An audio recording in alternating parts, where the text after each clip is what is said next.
The rain started just after midnight, tapping lightly against the windows of my apartment like someone trying not to be noticed. I had just moved into the place a week earlier. It was cheap, quiet, and far from the city center. The landlord told me the previous tenant left suddenly, but he didn't say why. At the time, I didn't care. I just needed somewhere affordable to stay. The first strange thing happened on the third night. I was lying in bed scrolling through my phone when I heard footsteps above me. Slow, careful footsteps moving from one end of the ceiling to the other. I sat up and listened closely. The building only had 2 floors, and my landlord had told me the upstairs unit was empty. The footsteps continued. Creak, creak, creak. They sounded heavy, like someone slowly pacing the floor. I grabbed a broom and knocked on the ceiling. The footsteps stopped instantly. For a few seconds, the apartment became completely silent. Then something dragged across the floor above me. It sounded like a chair being pulled slowly across wood. I waited.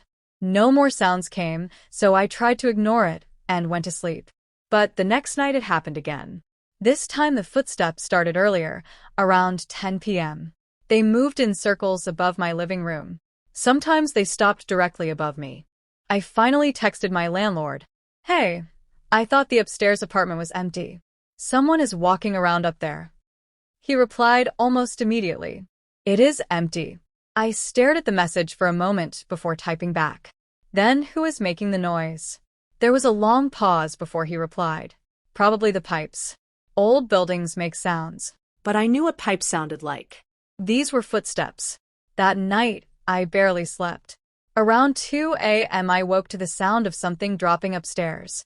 A loud thud shook the ceiling. Then came the footsteps again. Faster this time. Running. Back and forth. Back and forth. I grabbed my flashlight and stepped outside into the hallway. The building was silent except for the rain outside. The stairs to the second floor were just down the hall. I climbed them slowly. The hallway upstairs was dark. Only one door existed on that floor, the empty apartment. The door was slightly open. My heart started pounding. I pushed the door gently. The apartment was completely empty. No furniture.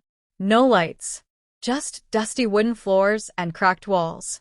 But the floorboards near the center of the room were wet. Not from rain. Footprints. Bare footprints.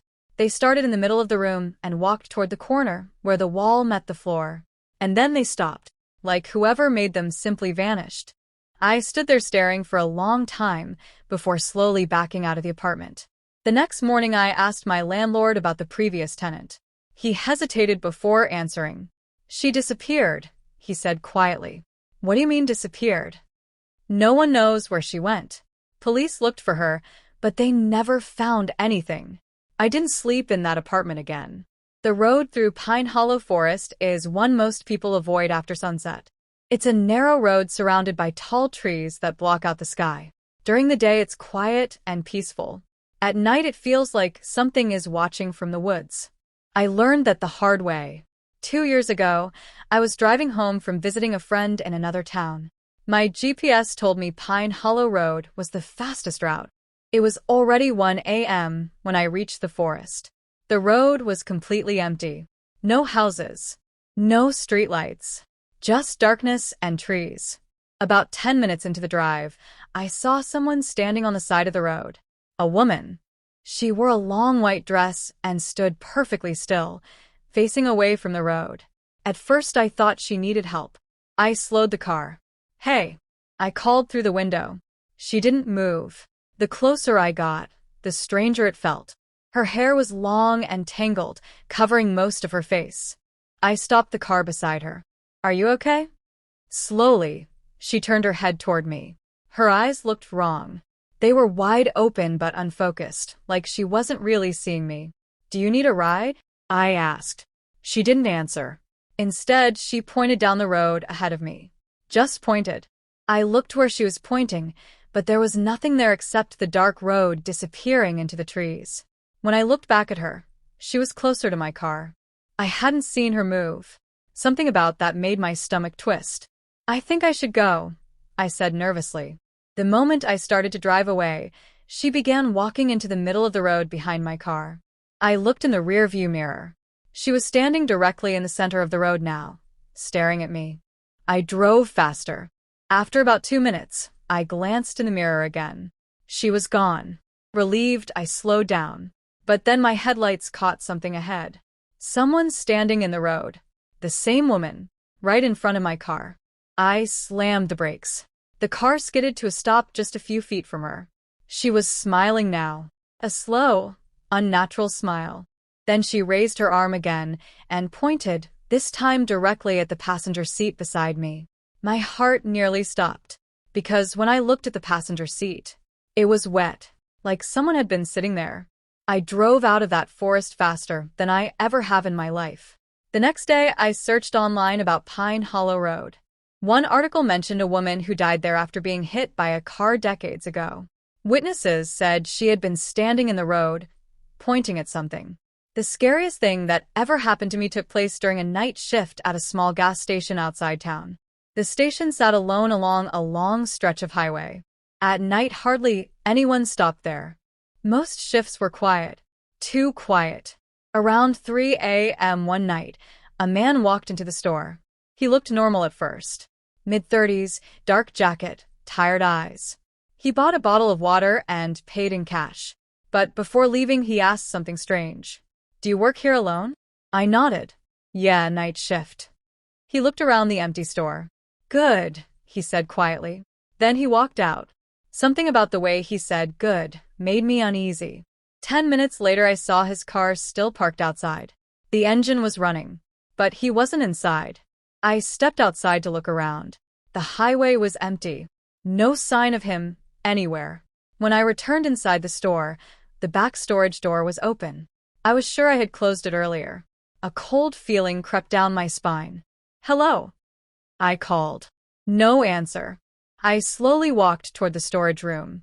The light inside was off, but I could hear breathing. Someone was inside. "Sir?" I said. Still no response. My hands were shaking as I reached for the light switch. The light flicked on. The room was empty, but the breathing sound was still there. Then I realized something horrifying. The sound wasn't coming from the room. It was coming from right behind me. Before I could turn around, a voice whispered directly into my ear. "You shouldn't work here alone." I spun around. The man was standing inches from my face. I jumped back, knocking over a stack of boxes. "How did you?" He smiled. "I told you, it's good you're alone." I ran toward the front of the store and grabbed my phone. "I'm calling the police." He didn't chase me. He just stood there watching. Then he slowly walked out of the store and disappeared into the darkness. The police arrived 20 minutes later. They searched the area but couldn't find him. Before leaving, one officer asked if I wanted to see something strange. He showed me a missing persons report on his phone. The photo made my blood run cold. It was the same man. But the report said he had been missing for 6 years. His car was found abandoned on that same highway. No one ever saw him again. Except me, at 3 a.m. in a gas station that should have been empty. A few weeks after that night at the gas station, I tried to convince myself that it had just been a strange encounter with someone dangerous. Maybe the police report was old. Maybe the man simply looked similar. I told myself there had to be a logical explanation. But something happened that made that explanation impossible. One night during another late shift, the station was completely empty again. The clock on the wall read 2:58 a.m. I remember staring at it because I was counting the minutes until 3 a.m. without even realizing why. At exactly 3 o'clock, the automatic door at the front of the store slid open.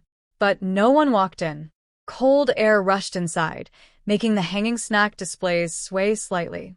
I stepped out from behind the counter and looked toward the doorway. The parking lot outside was empty and no headlights were visible on the highway. Then I heard footsteps. Not outside. Inside the store. Slow steps moving across the tile floor, heading toward the counter.